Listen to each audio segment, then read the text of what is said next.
السلام علیکم۔ تاریخ کے صفحات میں کچھ ایسے کردار ملتے ہیں جو اپنے وقت سے آگے ہوتے ہیں، جن کے کارنامے حقیقت اور افسانے کے درمیان کی لکیر کو دھندلا کر دیتے ہیں۔ ایسا ہی ایک کردار تھا ٹی اے لارنس، جسے دنیا لارنس آف عربیہ کے نام سے جانتی ہے۔ ایک انگریز افسر، جاسوس اور سفارتکار جس نے پہلی جنگ عظیم کے دوران عرب خطے میں انقلاب برپا کرنے میں اہم کردار ادا کیا۔ لیکن کیا وہ واقعی عربوں کا ہیرو تھا یا برطانوی سلطنت کے عزائم کا آلہ؟ یہ کہانی بہادری، سیاست اور دھوکہ دہی سے بھرپور ہے، جسے جاننے کے لیے آپ ہمارے ساتھ رہیں۔ یہ داستان ایک ایسے نوجوان کی ہے جس نے تنہا وہ کام کر دکھایا جسے کئی ممالک کی فوجیں بھی مل کر نہ کر سکی تھیں۔ یہ کہانی شروع ہوئی 1907 سے۔ آکسفورڈ جیجس اسکول میں پڑھنے والا ایک طالب علم تھامس لارنس، یہ لڑکا باقی اسٹوڈنٹ سے کافی الگ تھا۔ جہاں باقی لڑکوں کو کھیل کود اور اپنی ہم عمر لڑکیوں میں دلچسپی ہوتی، وہاں اسے دلچسپی تھی تاریخ کی ذخین کتابوں سے۔ یہ اکثر تاریخی کتابیں، بالخصوص وہ کتابیں جن میں صلیبی جنگوں کا تذکرہ ہو، بہت شوق سے پڑھا کرتا۔ یہ صلیبی لشکروں کے عروج زوال، ان کی غلطیوں اور ناکامیوں پر غور و فکر کرتا اور خود کو ان کی جگہ محسوس کرتا۔ تھامس لارنس کا یہ جنون اس حد تک بڑھا کہ اس نے ان راستوں پر سفر کی ٹھانی جن سے کئی صدیاں قبل صلیبی افواج گزر کر مسلمانوں پر حملہ آور ہوئی تھیں۔ وہ مسلمان ممالک کے دورے پر نکلا۔ یہاں لارنس نے ان قلعوں کی سیر کی جو صلیبی افواج نے تعمیر کیے تھے، اور دوسری تاریخی نوعیت کی عمارات میں بھی مصروف تحقیق رہا۔ اس کی دلچسپیاں دیکھتے ہوئے اسے برطانوی محکمہ آثار قدیمہ میں ملازمت مل گئی۔ لارنس میں ایک خوبی یہ تھی کہ وہ مقامی زبانیں بڑی آسانی سے سیکھ لیا کرتا تھا اور یہاں کے لوگوں میں ایسے گھل مل جاتا جیسے انہی کا حصہ ہو۔ اسی دوران جنگ عظیم اول کی ابتدا ہو چکی تھی، جس میں ایک طرف برطانیہ، فرانس اور روس جیسی طاقتیں تھیں تو دوسری طرف آسٹریلیا، جرمنی اور سلطنت عثمانیہ۔ کیونکہ لارنس عرب علاقوں سے بخوبی واقف تھا، اس لیے جنگی نقشے بنانے کے کام میں اس کی خدمات حاصل کی گئیں۔ انگریزوں کو اندازہ تھا کہ سلطنت عثمانیہ کمزور ضرور ہے، لیکن اس کمزوری میں بھی وہ عثمانیوں کے مقابلے کی تاب نہ رکھتے تھے، جس کا ثبوت خلیل پاشا نے دریائے دجلہ کے کنارے انگریزوں کو ایک عبرتناک شکست دے کر پسپا کیا۔ اب نقشے بنانے والا یہ نوجوان لڑکا لارنس، جو کسی صورت ایک فوجی نہ لگتا تھا، جس کا قد 5.25 فٹ اور جسامت بہت کمزور تھی، یکایک اس جنگ میں شامل ہوا اور اس جنگ کی بازی پلٹ کر رکھ دی۔ اس نے صلیبیوں اور مسلمانوں کے قدیم معرکوں کا بہت گہرائی سے مطالعہ کر رکھا تھا۔ وہ مسلمانوں کی طاقت اور ان کی کمزوریوں سے بخوبی واقف تھا۔ وہ جانتا تھا کہ مسلمانوں میں جب تک جذبہ جہاد موجود ہے، ہم ان کا کچھ نہیں بگاڑ سکتے۔ اس مسئلے کا حل لارنس نے یہ نکالا کہ مسلمانوں کو آپس میں لڑوا دیا جائے تاکہ جذبہ جہاد، تعصب اور قوم پرستی جیسی برائیوں میں دب کر رہ جائے۔ ملک عرب پچھلے 500 سال سے ترکوں کے زیر نگین تھا۔ جب سلطان سلیم اول نے اسے فتح کر کے سلطنت عثمانیہ کا حصہ بنایا تھا، لارنس کی حکمت عملی یہ تھی کہ عربوں کو ترکوں کے خلاف کر کے سلطنت عثمانیہ کو مشرق میں ہی دبوچ دیا جائے اور اسے یورپ کے معاملات میں در اندازی کا موقع ہی نہ مل سکے۔ چنانچہ وہ برطانوی حکومت کا آشیوال لے کر جدہ پہنچا اور یہاں آ کر شریف مکہ حسین بن علی سے ملاقات کی۔ شریف مکہ اور اس کے بیٹے فیصل کو لارنس کی طرف سے نہایت سنہرے خواب دکھائے گئے اور ان سے وعدہ کیا گیا کہ ترکوں کے خلاف بغاوت کی کامیابی کے بعد تمام سرزمین عرب پر ایک سلطنت قائم کی جائے گی، جس میں عراق، شام کے علاوہ فلسطین اور اسرائیل کے علاقے بھی شامل ہوں گے۔ اس سلطنت کی خلافت اور بادشاہت شریف مکہ حسین کو دی جائے گی۔ یہاں لارنس نے اس جنگ میں درکار سامان، حرب اور وسائل کی ایک رپورٹ بنا کر برطانوی جنرل ایلن ہائی کے سامنے پیش کر دی۔ برطانوی افسران کو یہ حکمت عملی بے حد پسند آئی اور انہوں نے عرب کی امداد کرتے ہوئے بہترین اسلحہ اور بے تحاشا وسائل لارنس کے حوالے کر دیے۔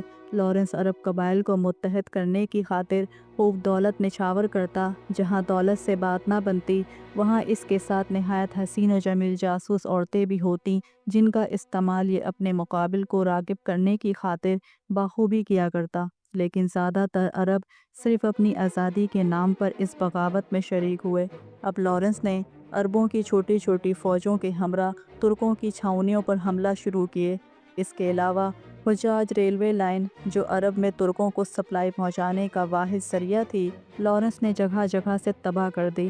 سپلائی کٹ جانے کی صورت میں ترک فوج شہروں میں محصور ہو کر رہ گئی۔ عربوں میں رہتے ہوئے اس نے بالکل عربوں جیسی بساطت اختیار کر لی تھی۔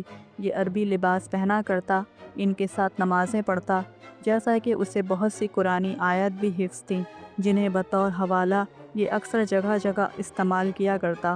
صحرائے عرب میں ایسے دشوار گزار راستے طے کرتا کہ عرب بھی اسے دیکھ کر حیران رہ جاتے۔ نڈر ایسا تھا کہ عورت کا بھیس بدل کر ترکوں کے خیموں میں گھس جایا کرتا، جیسا کہ ترک اس کی تلاش میں پیسہ پانی کی طرح خرچ کر رہے تھے۔ چھوٹی موٹی کامیابیاں سمیٹے اب لارنس نے عقبہ نامی چھاؤنی پر قبضے کی پلاننگ کی، جو دفاعی نقطہ نظر سے بہت اہمیت کی حامل تھی، اس لیے ناقابل تسخیر بھی۔ لیکن لارنس اس پر سامنے سے حملہ آور ہونے کے بجائے اپنی چھوٹی سی فوج کے ہمراہ ایک پرخطر صحرا کا سفر کرتا ہوا پیچھے سے حملہ آور ہوا، اور بڑی جدوجہد کے بعد عقبہ فتح کر لیا گیا۔ ترکوں اور اتحادی افواج کے لیے یہ بات نہایت حیرت ناک تھی کہ عقبہ جیسی مضبوط چھاؤنی چند سو عربوں نے کیسے فتح کر لی۔ لارنس نے اس پر بس نہیں کیا، بلکہ وہ مختلف چھوٹی بستیوں اور قصبوں پر یلغار کرتا پہلے ڈیرہ اور پھر دمشق تک جا پہنچا، اور پھر دمشق پر بھی بغیر کسی بیرونی امداد کے عربوں کا قبضہ ہو گیا۔ جرمنی اور سلطنت عثمانیہ کی شکست پر اس جنگ کا اختتام ہوا۔ اس جنگ میں پوری برطانوی فوج نے سلطنت عثمانیہ کو اتنا نقصان نہیں پہنچایا تھا جتنا صرف ایک 5 فٹ 4 انچ کے انگریز لارنس نے پہنچایا۔ اب وقت آتا ہے وعدہ وفا کرنے کا، جو لارنس کی جانب سے عربوں کے ساتھ کیے گئے، جن میں ایک وسیع و عریض عرب ریاست کا قیام تھا۔ لیکن سلطنت عثمانیہ کے بہترین حصوں کو پہلے ہی روس، برطانیہ اور فرانس آپس میں تقسیم کر چکے تھے، چنانچہ عربوں کو صرف ایک ریگستانی علاقے کے علاوہ کچھ نہ مل سکا۔ جنگ عظیم اول کا سب سے بڑا نقصان مسلمانوں کو ہوا، جب ایک مستحکم مسلم ریاست کی جگہ مسلمان چھوٹے چھوٹے ٹکڑوں میں بٹ گئے اور آج تک بٹے ہوئے ہیں۔ لارنس یعنی لارنس آف عربیہ جنگ عظیم کے بعد ایک نامعلوم مہم کے لیے ہندوستان روانہ ہوا، جہاں اس نے کئی دن کراچی میں بھی گزارے۔ اس کے بعد وہ ایک مرتبہ ہانگ کانگ میں نظر آیا، جیسا کہ ایک مرتبہ چین میں۔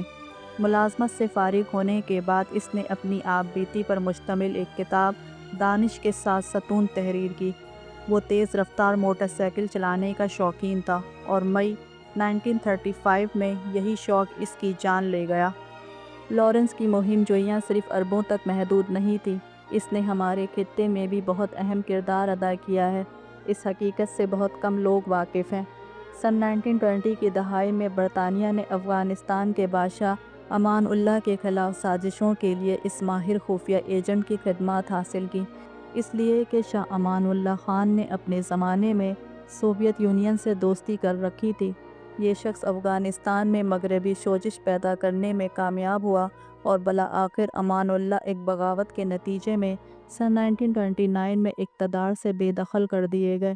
لارنس نے اس زمانے میں جدید ترین ٹیکنالوجی استعمال کرتے ہوئے ایسی تصویر تیار کی جس میں ملکہ ثریا کو غیر روایتی یا ناشائستہ انداز میں دکھایا گیا، اور پھر ان تصویر کی اس نے قبائلی عوام میں تقسیم کی، گویا ایک ہی حلے میں اس نے امان اللہ سے نجات پالی۔ افغانستان میں لارنس کرم شاہ کے نام سے معروف تھا، اور عرب سے آئے ہوئے ایک عالم دین کے طور پر جانا جاتا تھا۔ کچھ ہفتے افغانستان میں قیام کے بعد وہ لاہور پہنچا اور ندوس ہوٹل میں ایک ماہر کی حیثیت سے قیام پذیر ہوا۔ ندوس ہوٹل اکبر جہاں کے باپ کا ہوٹل تھا۔ اکبر جہاں مقبوضہ جموں کشمیر کے سابق وزیر اعلیٰ فاروق عبداللہ کی ماں تھی۔ اس کا باپ ہیری ندوس تھا، جو کہ اوسٹو سوئچ ہوٹلیئر تھا۔ ایک کشمیری گوالن میرجان سے شادی کرنے کے لیے اس نے اسلام قبول کیا تھا۔ اکبر جہاں جب صرف 17 سال کی تھی، اپنے باپ کے ہوٹل میں اس کی ملاقات لارنس آف عربیہ یا کرم شاہ سے ہوئی۔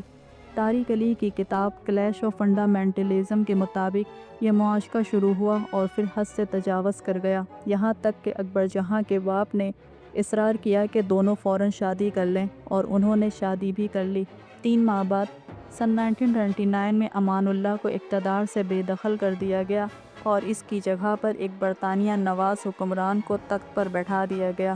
12 جنوری کو لاہور سے شائع ہونے والا کیپنگ کا اخبار سول اینڈ ملٹری گیزٹ نے ایک اسٹوری شائع کی جس میں لارنس آف عربیہ اور کرم شاہ کی شخصیت کا موازنہ پیش کیا گیا تاکہ لوگوں کو یہ تاثر دیا جا سکے کہ یہ دو الگ الگ شخصیتیں ہیں۔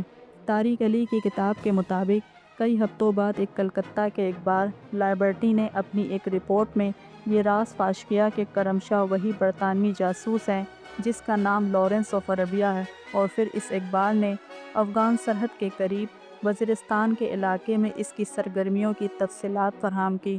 اب جب کہ لارنس بوجھ بن گیا تھا تو حکام نے اسے برطانیہ واپس جانے کا حکم دیا۔ اس کے بعد وہ کبھی نظر نہیں آیا۔ چنانچہ اکبر جہاں کے والد نے اس سے اپنی بیٹی کو طلاق دینے کا مطالبہ کیا اور لارنس نے طلاق دے دی۔ 4 سال بعد اکبر جہاں نے سری نگر میں شیخ عبداللہ سے شادی کر لی۔ بعد میں شیخ عبداللہ شیر کشمیر کے نام سے مشہور ہوئے اور اکبر جہاں نے مادر مہرباں کے نام سے شہرت پائی۔ 650 سال سے قائم سلطنت عثمانیہ جس نے کئی عروج و زوال دیکھے، کئی بڑی بڑی فوجیں آئیں اور اس سے ٹکرائیں، لیکن مسلمانوں کی یہ عظیم سلطنت اپنی جگہ بدستور قائم و دائم رہی۔ اسے شکست دی تو اپنے ہی اندر اٹھنے والی بغاوت نے، جس کی سربراہی ایک ایسا شخص کر رہا تھا جو بظاہر تو عربوں کا ہمدرد و ہمنوا تھا، لیکن اندرونی طور پر ایک صلیبی جو اپنے آب و اجداد کے لشکروں کی ہزیمت کا بدلہ چکانے یہاں آیا تھا اور کامیاب بھی ہوا۔